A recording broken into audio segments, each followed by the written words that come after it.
मिरजेतील महिलेकडून बेदाणे घेऊन त्याचे पैसे न देता सुमारे 16 लाख रुपयांची फसवणूक केल्याची घटना घडली आहे।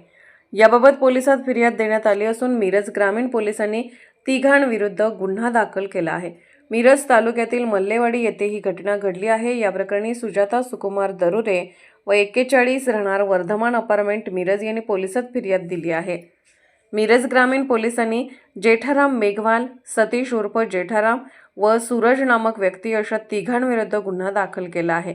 पोलिसात दिलेल्या फिर्यादीत म्हटले आहे की संबंधितांनी दरुरे यांच्याकडून बेदाणे घेतले होते। त्याचे 16,17,239 इतकी रक्कम त्यांना दिले नाहीत। बेदाणे घेऊन पैसे न देता फसवणूक करून सदर रकमेचा अपहार केल्याची फिर्याद दरुरे यांनी पोलिसात दिली आहे। या प्रकरणी संबंधित तिघांविरुद्ध पोलिसांनी गुन्हा दाखल केला असून मिरज ग्रामीण पोलीस पुढील तपास करत आहेत।